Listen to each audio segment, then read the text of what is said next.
Hey guys, welcome to another video with Drew Harrell here at Nine Leadership. Thanks for joining in. Today I'm here with Flora Ong, and she is a dating coach with redo.love. Flora, welcome to the show.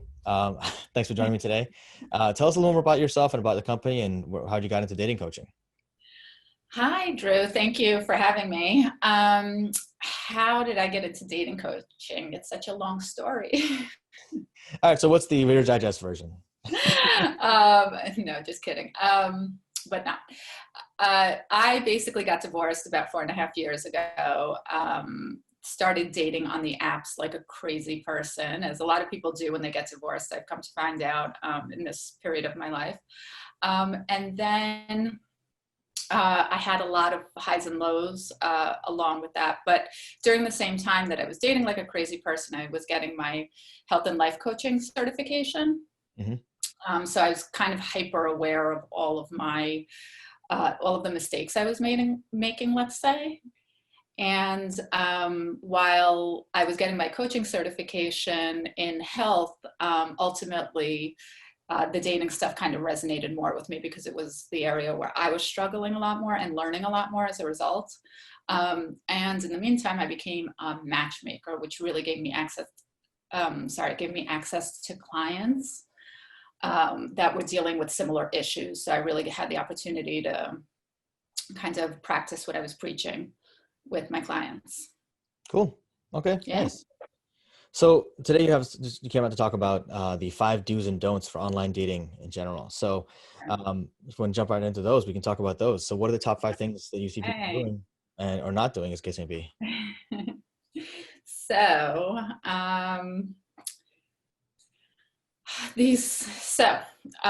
do's and don'ts. So what's coming up right now, actually, because of COVID, is that a lot, and this was a tip I had before COVID, but luckily COVID has kind of forced us into it. So one do is after chatting for a bit on the app or the online, whichever format you're using, do get on the phone and FaceTime before going on a date. People don't really have a lot of time these days. And obviously now because of COVID, we're kind of forced into this. There's a lot of Zoom dates, a lot of FaceTime dates going on, but it's a really good way to filter through some of the people you're going out with. You have to get dressed for a date. You got to put on makeup. You don't know if the person's going to ghost you in the last minute or stand you up and not show up. So if you have that face-to-face contact, you kind of get to know pretty quickly whether it's worth all of the effort to go on the date. The don't side of that is don't spend endless time texting without a plan. Okay. So I don't know about you, but I've had relationships on text alone during this part of my life. Okay. Like I have had like months long relationship on text and never ended up meeting the person. So, as a result, like I learned that pretty quickly. You got to get within a week, you kind of have to sort of have a plan. And if you don't, stop wasting time, because there's somebody else on the app, there's somebody else online that's right behind that person. And you can just get out of that cycle very quickly, or you could stay in it a really long time.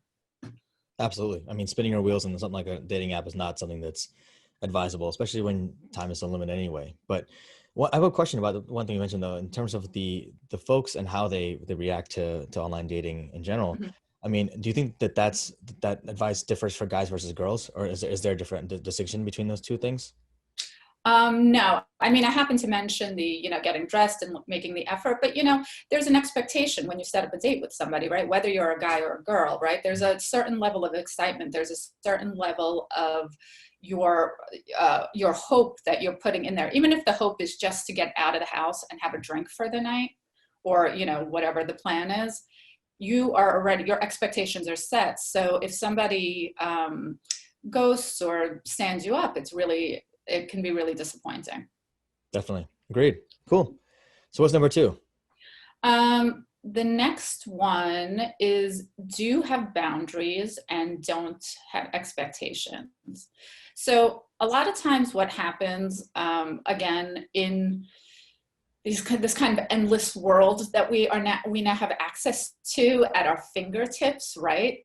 You can talk to anybody, you can talk for as long as you want or as long as they will let you. And if you don't have a certain amount of standards and boundaries set up for yourself, you could get really lost in this vortex of dating apps. So you really have to know what you're looking for when you get on the app or when you get onto online dating, because if you don't know what you're looking for, you will meet people from all walks of life with similar values, not with similar values, from, you know, that seem like you, but the more you get to know, they're not really like you at all. So you really need to set up a certain level of boundaries and a certain level of standards. One simple thing is that I'm a person that likes to be responded to on text. Okay. So I find that, you know, I will interact with a lot of people, especially when you don't know each other, that aren't really responsive on text. But if you're not going to be responsive to me on text, for me, that's a standard. That's my boundary. We're not going to work. We're not going to work now before we know each other, and we're not going to work in the future when we do know each other and you don't have the time or the energy to like get back to a simple text of mine.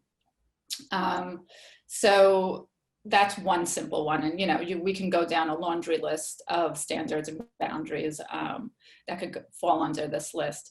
The other one is, the other side of that coin is don't have expectations.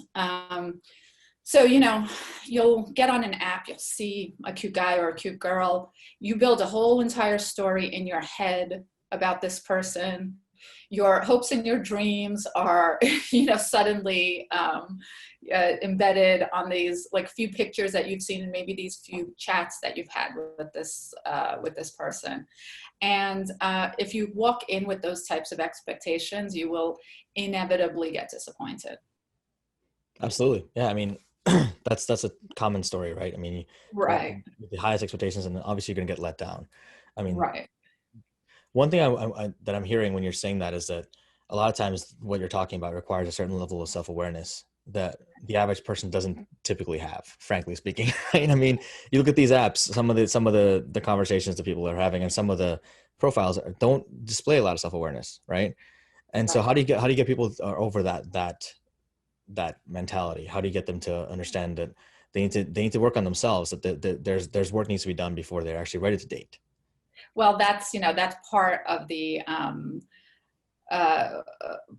process, right? You jump in with 2 feet, you think like, oh, this is going to be great because there's all these people and now I could go on dates with a lot of people. And then you hit disappointment after disappointment after disappointment. And then finally you start to wonder what is the problem, right? So part of self-awareness is understanding that there is a problem, right? Because people aren't going to come to you when everything's going well. And then the second part of it is starting to analyze what it is that you're really looking for, and why you're looking for those things. Because people will come to me as a matchmaker and they'll be like, I want somebody that's tall and has blue eyes and, you know, went to these schools and, you know, and they have this like very kind of superficial list of things, right? But the question is really why, you know, why do you need somebody that's tall, you know? And when you really start digging deeper, it could just be a very superficial thing that doesn't really matter to people. Or it could be, you know, my dad was tall and he was my hero. And, you know, that really meant something to me. It made me feel safe and it made me feel secure. And, you know, something of that nature, you can understand how that can kind of sort of become a core value or a core need for that person. Mm-hmm. And what was the other part of the question? No, it's just how do you deal with Right. that? So that basically, so that's how I start to get people to kind of become more self-aware around what their standards. Again, these do's and don'ts kind of all come around to each other. Yeah. And it's in having those standards and being aware of what those standards are that that allows people to date effectively on the apps, because like I said, without that, going in without a plan, you're just going to be kind of flailing in space and having a bunch of people, meeting some people that you would never really connect with. Right. Yeah. And I'll understand the why underneath of why you have these stories to yourself, why these things are important to you. As you Right. talk about them, I guarantee most people are going to probably be like, actually, you know what? That's actually not that important to me. As I realize, as I actually talk about it, why I'm thinking about it, it's just the thing to talk about. So, Right, right. Or, you know, I mean, listen, attraction's also like a really important thing and it has a lot of value. I mean, you have of to be course. attracted to the person that you're going to be with for the rest of your life. The thing is, when they think of attraction, they tend to think that attraction is a physical thing. And while there is a physicality to it, people tend to be attracted on a much deeper, much more subconscious level than they ever, than they recognize. Absolutely. I mean, it's physical and it's also emotional and mental and intellectual as well. So, Well, it's also really subconscious, and it really comes down to your attachment style. I don't know if you're familiar with attachment styles. yeah, I've read about it a little bit. Yeah, but not Okay. the depth. So I don't know if we want to get into it here, but it's the core of how people relate to each other, quite frankly. Mhm. And it is really, in my opinion, and I don't think that there's been like any official research done on it, but I do think it's how and why people tend to think they're falling in love. So basically, we're all ultimately just trying to fix our childhood wounds in one way or Yeah. another. And when I say wounds, and I use the word trauma a lot, it's Mhm. not really trauma as we are typically meant to believe, right? It's not, something horrible happened, or I was, God forbid, abused or molested or something like that. Trauma refers to any kind of emotional need not being met when Right. you were young, and consistently not being met when you were young. So there's three dominant attachment styles that have come up. And the first one is secure, right? Supposedly 50% of the population is secure, where they had a really good relationship with their parents. Their parents were able to meet their emotional needs all the way, from being an infant all the way through their childhood. And they learned that they are responsible for the people around them and the people in their lives, and vice versa. Mhm. Then you have the anxious attachment style, which is babies who had an inconsistent attention. Mhm. So for example, fall in that category, right? And my parents were immigrants, and they were loving and wonderful, but they weren't around a lot because they were working all the time. Mhm. So when I'd see them, they were great and wonderful, but then a lot of the time they weren't around. And so I developed, I remember sitting as a kid and like crying at 7 o'clock when my mom wasn't home, waiting for her to come home, right? And these, in adulthood, these tend to be your kind of quote unquote needy people in relationship, right? They might be overly jealous for no particular reason. They want to spend a lot of time together. They're not comfortable when you don't call, when you're not available. That it's that type of personality, which I'm sure we've all encountered, right, at some Yeah. point. And then the third style, the third dominant style, is avoidant. And the avoidants are people who also, so the anxious had insecure attachment, right? Mhm. Avoidants also have it, and they're 25% of the population, give or take. Avoidants are also have insecure attachment, but their coping mechanism, rather than clinging and being needy, was to shut down their emotional side Mhm. completely.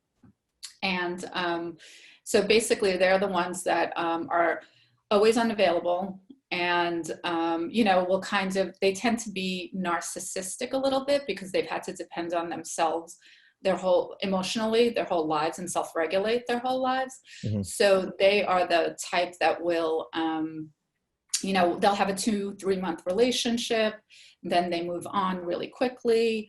They are very charming because, they kind of think they know everything, and they know how to like bring you in. But then they'll leave you just as quickly. They can't get emotionally close, or they can't get physically close either. So they tend to have like long distance relationships.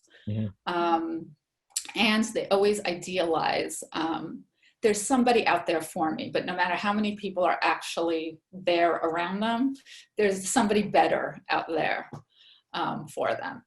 So, so everybody is better with both the anxious and the avoidant are both better with a secure person. However, a lot of times, because secure people tend to bond easily, form relationships, and get married and live life kind of, a lot of times anxious and avoidant get together.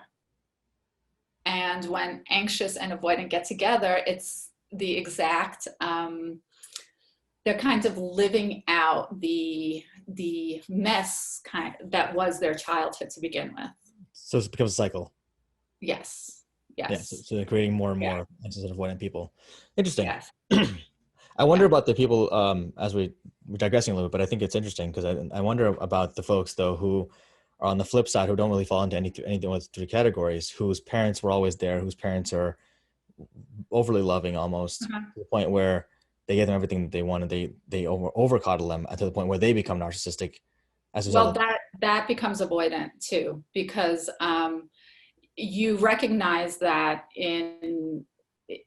you probably will have a relationship with an anxious person, because the other side, the other and bigger part of this is that this is all happened and all embedded in your right brain / your subconscious. And so this is not something you consciously ever think about, right? I mean, my whole entire life, I've said like, oh, my dad didn't pay enough attention to me, but I never really understood the link that actually had in my relationships, right? So yeah, sure, I knew some part, like the left side of my brain that thinks and creates story and knows all this understands information, knew that yeah, my dad wasn't there for me, but subconsciously I was still choosing men that were unavailable. Not only choosing them, but thinking I was head over heels in love with somebody I'd met 2 times. And this like idea of that, like I thought that was chemistry, and I thought that, oh, this is what it is, this is what it's supposed to be. But what it really was this childhood trauma that hadn't been yet resolved. And so I was continually trying to find people like my dad that I could have pay attention to me, because my dad never really paid attention to me, or in the way that I needed him to. Right. And I subconsciously, I thought, and subconsciously I thought that if I fixed that relationship, then my insides would be fixed. Right. So you're basically seeking external validation for internal issues. Exactly. Right. Exactly. Yes. And the avoidant does the same thing on the flip side, right? They end up in relationship with somebody that's overly coddling, like to your point, right? They end up with somebody that's overly coddling, even though they don't want that, or they say they don't want that, but they do end up with that because subconsciously they're comfortable with that, because subconsciously it's familiar to them. They remember that feeling from childhood. Cool. That's fascinating stuff. Yeah. So moving on to number 3. Where do you fall? Where do I fall? Or where do you think you fall? I was thinking about it as you were talking. I think I fall probably in the second category. More, but my parents were not around as much. Not the avoidant, the middle. Anxious. There you go. That one. Yeah. Okay. Yeah. I'm definitely. I don't think I would ever call myself secure, or stable in any way. I'm definitely crazy in some ways, but I have my own issues. But I think we all have our own issues in certain ways. So I think I'm more the anxious category. I can definitely have avoidant behaviors for myself, Yeah. but I Yeah. think overall it's definitely the anxious situation. Yeah.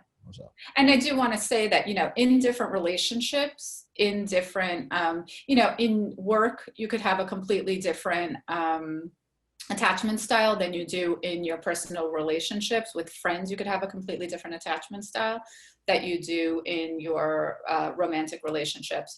yeah. One part doesn't dictate the other, but in respect that we're talking about dating and relationships, that's what I'm referring to. Yeah, and that's cool because it feeds into the paradigm that I'm creating with the identity coaching thing, right? Where identity is that's part of your identity and how you relate to different people in different environments. Your different parts of you are expressed in different ways. Right? Exactly. So it depends on what the context is of your behavior and how you want to work in that. So Yeah, and more importantly, it's where those things were modeled for you in a healthy way is where you tend to thrive, hmm right? Because you're completely, or where you were positively reinforced, right, is where you tend to thrive, because it's not something that you ever had insecurity about, right, exactly. right? Get the positive reinforcement, so you're going to continue those behaviors. Exactly. Cool. All Yeah. right, so moving on to number three. What's number three big tip? Do and don't. Um, Number three is do be open to the possibilities, and don't be a dick. Okay, say Are more we about set that. the chart? Is that okay? Kind Yeah, of. no, go for it. Yeah, that's we don't have a language limit here. We're good. So tell us more about that. Well, you're going on a date with somebody, and again, this is pre-COVID, but during COVID as well, because now, even though we're doing a lot of Zoom dates or FaceTime dates, you still creating an expectation. You still are getting on the phone with somebody, or face to face with somebody, and you want to be completely open to the possibilities. Maybe you get to the date and they're not exactly what you thought that they were going to be, and within 2 to 3 to 5 minutes that this is not a romantic connection. Does that mean you get up and leave and walk out? Hopefully not. um, so my point is, every person has value, and you have no idea, what this person could bring to your life, what this person could bring to the table, or even at the very worst, what they could bring to this hour that you've given them, and the 2 hours that you've given them. So be really open, ask a lot of questions, find out, what this person is about and what makes them tick. And who knows, where that relationship could go. It does not always have to be a romantic connection, and it doesn't have to be a negative situation because it's not a romantic connection. And yeah, so don't be a dick about it. Like it. Yeah. No, I mean, That's about it. yeah. No, I like that. I mean, honestly, it's about respect, right? You respect that person and understand that, like you said, everyone has value in different ways, and you don't want to treat someone differently just because it doesn't work out. It doesn't work out doesn't mean anything. I'm a firm believer that everything happens for a reason, right? Right. Even connections that may not seem like they mean something in the moment, they happen Right. for a reason, right? And the whole butterfly effect idea is, I think it's a real thing in terms of like little things make all the difference, right? Little things that may divert you from normally where you would normally go. The Mhm. whole serendipity idea that you might meet some person who, not even romantically, but maybe in business, maybe in Right. romantically, maybe they may introduce you to the person you end up with, right? Like who Right. knows? And so, yeah, I like that. Don't be a dick is pretty accurate. Yeah. Yeah, I have a lot of clients the clients and candidates and whatnot that get, on dates, and because in our matchmaking service, it's a blind date service, right? So, within the first few minutes, they're like, "Oh God, I knew right away," and it was, a big waste of time. And I think that says a lot more about that person than it Oh does yeah.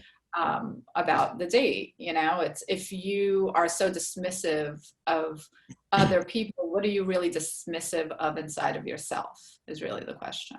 Yeah. No, absolutely. And it's always down to us, right? We can control ourselves. We can't control anything else. And so Right.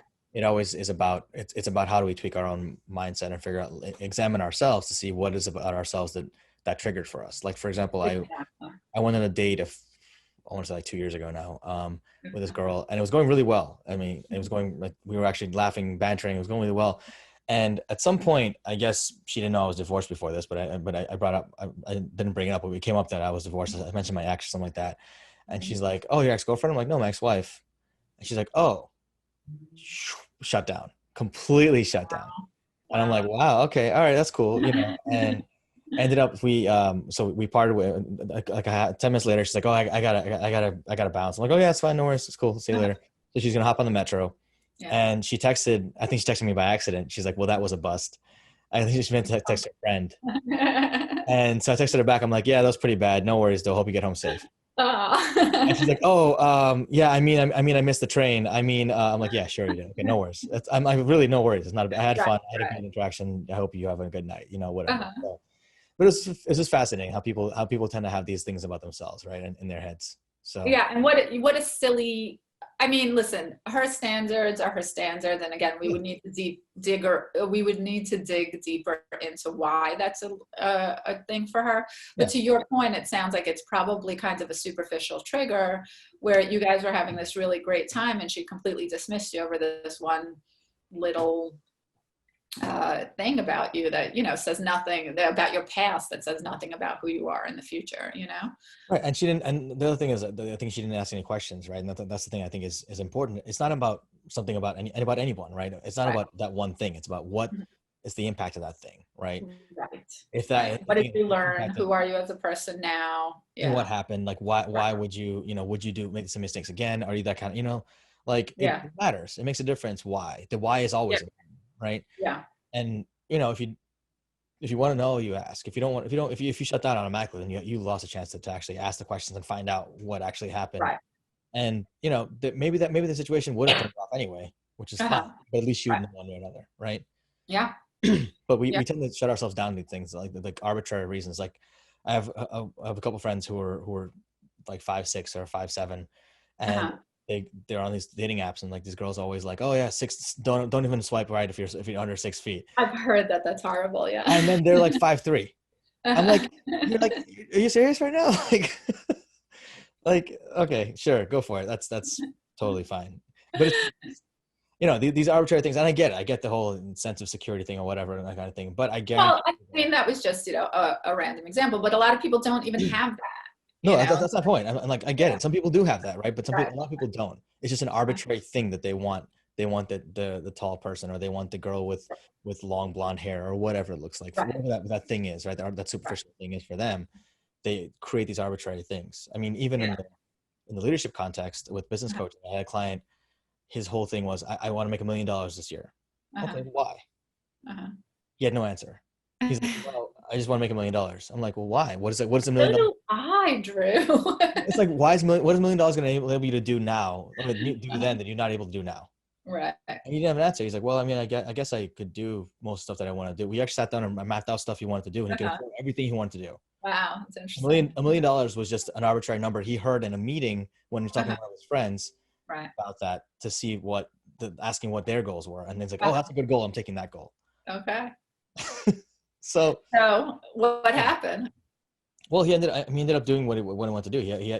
didn't need the million. I mean, still went out and got the $1 million. We figured out a way to get there. Okay. But we figured out why he wanted to get there, and Right. he wanted to get there to keep up appearances, essentially, to be able to say he made $1 million. I'm like, okay, Right. that's Right. fine. If that's the reason, that's okay. But you need a reason behind the thing. Right. Right. Yeah. So Yeah. And often those superficial reasons fall away pretty quickly. yeah. Oh yeah. When you start digging into the why, and when you start digging into like what's underneath the surface, because a lot of people are so busy. And I also think like another like big part of this is that I think up until you're a certain age, you run your life a certain way, just naturally. You're just going, you're learning what you're learning in school, you're learning what you've learned from your parents, everything kind of works. And then it's only when things kind of stop working the way that you've been doing things Yeah. that you start to investigate other modalities and other ways of being and other ways of thinking. Because Yeah. I know that Good. Sorry. I was just going to say that up until I got divorced, I had, just one mode of function. And I thought I was right all the time. and I was very black and white, and, you know, there was no gray, and, you know, everything was this very kind of, you know, this was the line, and I had my lines, and that was it, you know. And it wasn't until everything fell apart in my life that, and it wasn't just a divorce, there were many other things, but that, you know, I started to kind of seek a way not just to live, but, you know, to really be happy and be fulfilled living. Yeah, absolutely. And I'll correct one thing. I don't think it's an age. I think it's a maturity thing. Because people get to a certain point where then, I mean, that's why midlife crises happen, right? Because Right. people get to a certain age because they've been pursuing a certain thing that's whether it made them happy or not, it's been enough, just enough, basically, right, for that Right. period of time. And after Yeah. a while, you realize, actually, wait, this is actually not what I want to do, or it's not enough for me. I Right. actually want more, or I want something different, and I just been doing this for whatever reason, right? Yeah. Or I got it and I'm not even happy. Yeah, exactly. Yeah. Because that's like arbitrary goals, right? So Right. Right. cool. Yeah. Number So 4. number 4. So the next one, it actually relates to the story you told a little earlier, about you know, this girl walking out on you because of the divorce thing. But it's be clear and assert what you want through effective and fun communication. So that's the do, and the don't is don't be afraid to lose the match. So again, this kind of goes back to the boundaries, standards conversation. You Mm-hmm. know, have your standards in mind, know exactly what they are. Feel free to communicate what they are, in an effective way. You don't want to just yell things out. Right, right. And, you know, also with remembering that actions speak louder than words. You know, you can't tell somebody, because I did this for a long time, like, I expect you to take me out to a nice dinner. That's that's not how things work. But you know, you have to find a way to communicate the things that you like and the things that you expect of someone, Mm-hmm. without being off-putting. And that's a whole, like, we could do a whole nother podcast on communication. Absolutely, absolutely. But the point is, you know, if you end up on a date and that person takes you to In-N-Out Burger and that's not your idea of, you know, the kind of date that you want to be on, don't be afraid to lose the match. You know, sometimes people hold on to anything that's coming towards them because they're afraid to have nothing. And, you know, that's like living in a scarcity mindset. And it's not only, the scarcity mindset doesn't only come up in career and money. It comes up with dating, and people don't really understand how much they're living in fear, that they're willing to hold on to whatever is in front of them, Mm-hmm. because they're scared that nothing else will be behind it. Yeah, absolutely. I mean, no connection is better than a bad connection. So Connection is better than a bad connection.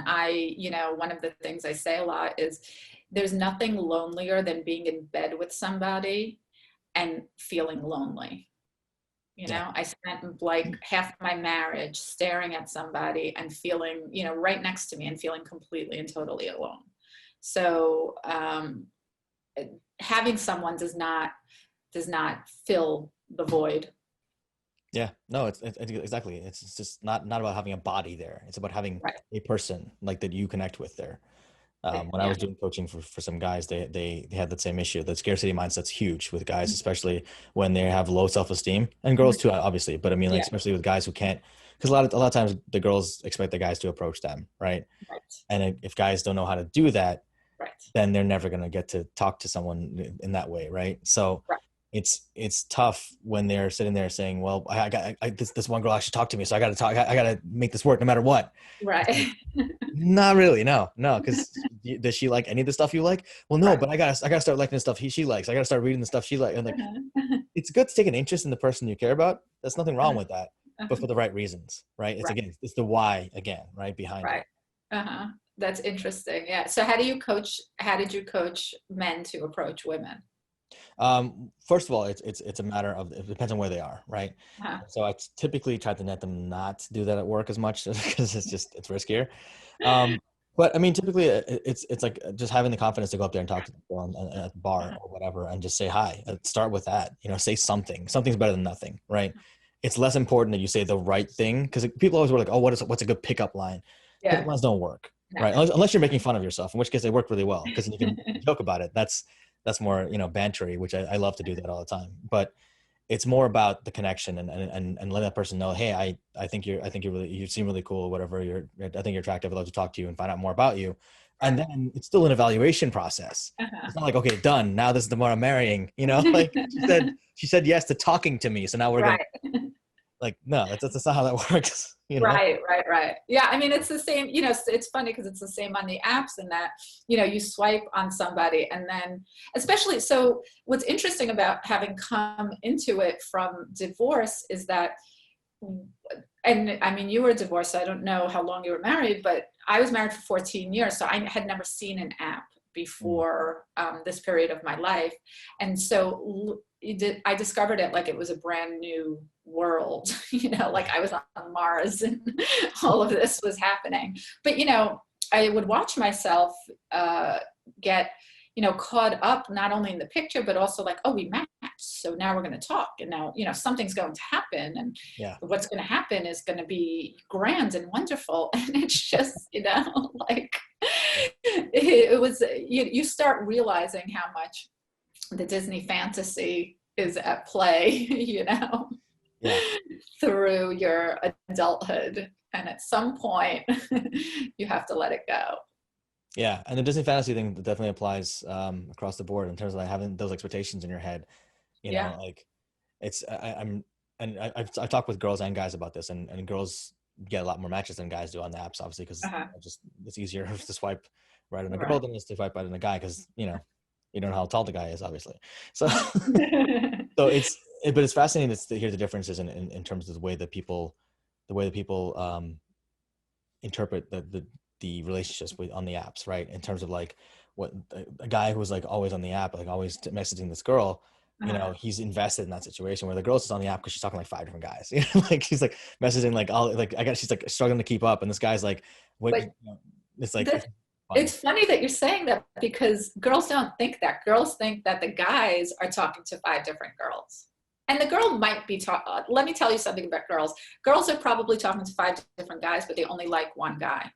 And the only reason they're talking to five guys is to prevent, complete and total heartbreak and Yeah, obsession, yeah. Oh no, you know? I wasn't saying in terms of like the being player thing, but I'm saying they get the responses where as guys like, there's some guys who obviously have like 5, 10 guys, 10 girls on the thing messaging. Yeah. Obviously, Uh-huh. they have those guys as well. But Uh-huh. the average guy is not talking to 6 different girls. Uh-huh.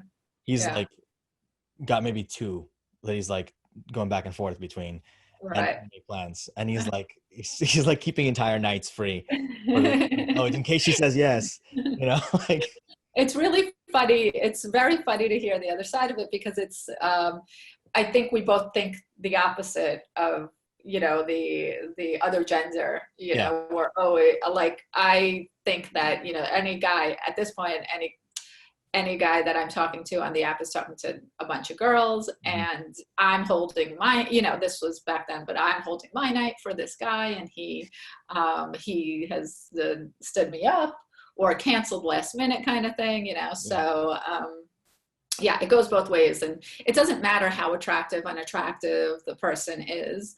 It happens to everybody all the time, especially with the apps, because the apps lend themselves to bad behavior. Well, yeah, and that's the other thing I was gonna say. I think apps have honestly ruined dating, frankly speaking, in my Yeah. opinion. They've trivialized it to the point where it literally doesn't mean anything anymore to swipe left and right. And look at the Right. number of fake and BS accounts on there now, where it's just like, oh, here's my Venmo. Like, why is your Venmo in your dating app? I don't understand why that's there. Like, I don't know, but I got to try that. yeah, give it a shot, see what happens. I guarantee you, someone sends you some money, and it's like, okay, cool, great, Yay. yeah, free whatever. It's going to be a part of my business model, right? There you go. Yeah, My yeah. business plan. Yeah, you can make a regular income that way. Be like, 10 Right. bucks, 10 bucks gets you a reply. Apparently, that's a thing nowadays. So, all right, so we're coming to the close. What's number 5? What's the last thing on Um, the last one is to, and I think this was a great tip that I learned a lot later on, or that I figured out a lot later on. But if you do want to be serious, if you are looking for a serious relationship, stop after, because you can, to your point, women do, I think, get a lot of matches. And especially when you're brand new on the app, you could end up with like 50 matches in the beginning, So stop after a handful of matches and focus on those, like 5, maybe 10 tops.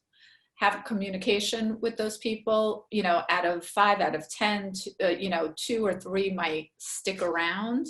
But don't bother having 50 matches or whatever it is and talking to everybody a little bit. You will never have any real conversation with anybody. You'll never get to know anybody. And it's just going to be one of those things where those matches just fizzle out because you didn't respond, he didn't respond, and you don't really know what happens in the end anyway. I like it. Yeah. I mean, it's only so much time in the day and so much effort, energy we have to invest in this kind of stuff.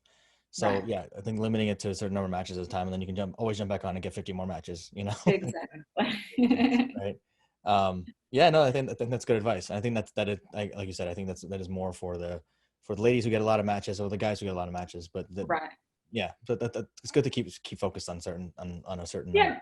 Yeah. And I think even if you're not getting a lot of matches, just focusing on having like a genuine conversation with the matches that you are having, Yeah. and not being dejected necessarily. I mean, the lack of responsiveness can be like a difficult thing, especially on the dating apps, because you don't know if somebody's not responding because they're busy. You Right. don't know if they're not responding because they're in a relationship. You don't know if they're not responding because, they've had so much disappointment that they don't even feel, like have any more effort left in them to respond. So, just try and manage and be really aware about how the conversation is flowing. And if it is, get on the date quicker than not, especially if you're a guy and you don't have a lot of matches, just ask, 5 lines, give or take, 10 lines, give or take, ask for a date. Don't waste time on that. I agree with that 100%. I mean, if you end up becoming a pen pal otherwise, right? Yes. And you don't have pen pals in the world right now. Yes. Yeah. Cool. Awesome. So anything before we close, anything closing thoughts, closing quotes you want to mention, anything like that? With? Live, love, laugh. Please edit that. Please don't. That's not actually a quote, is it? No, Thank God. Okay. Okay. No, it's like the thing I hate the most. Yeah, I was gonna totally just nix this review, this whole interview if that was the case. Sorry, go ahead. Go ahead.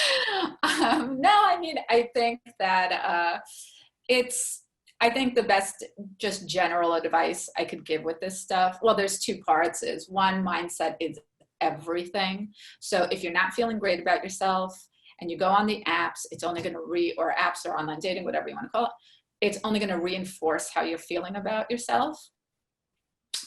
You will take things personally. You will add to whatever disappointment you're feeling in general. And that's really the biggest thing to watch out for. If you're feeling great and you're in a good headspace and you can let things slide and let things go, get on the apps. It can be a lot of fun. It can be a lot of fun. And like I said, I know because I experienced, the wave of both. I had like a ton of fun in the beginning. I was completely naive. It was like super fun. Went through a lot of disappointment afterwards. And it was all, and I could see, like I said, as a coach and, very like self-aware all through this experience, I could really see that mindset was everything. When I was feeling good, it was a great experience. When I wasn't feeling good about myself, it reinforced all the negative thoughts that I was having.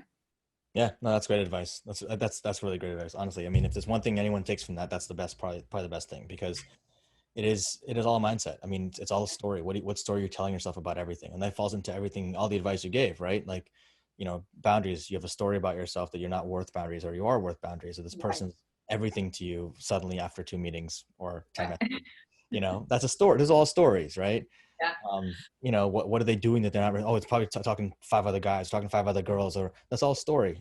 Right. Why don't you tell yourself a positive story, a story that actually reinforces, self-worth. So. Yeah. Like, I don't like how this guy is talking to me, or I don't like the fact that he's not getting back to me. I'm not going to sit in this. I'm going to walk away from this because there's another guy on the other side of it. Exactly. Yeah. Awesome. Cool. Well, thanks so much, Flora. How do people get in touch with you if they want to? I'll put your contact information below, but if you want to tell folks how to get in touch with you. Awesome. I'm Flora at redo.love. That's F like Frank, LORA at REDO.love. Awesome. Cool. And I'll put Flora's information in the contact information below. Thanks so much, Flora, for joining us today. It was a longer one than usual, but I think it was good information. I think folks are going to get something out of it. So thanks, everybody. If you liked the video, hit the like button, hit subscribe if you want to get notified of future videos, hit the bell. And if you have questions, comments for Flora, for myself, either one of us, leave a comment below in the comment section and feel free to reach out to her or me. Thanks, guys. Take care.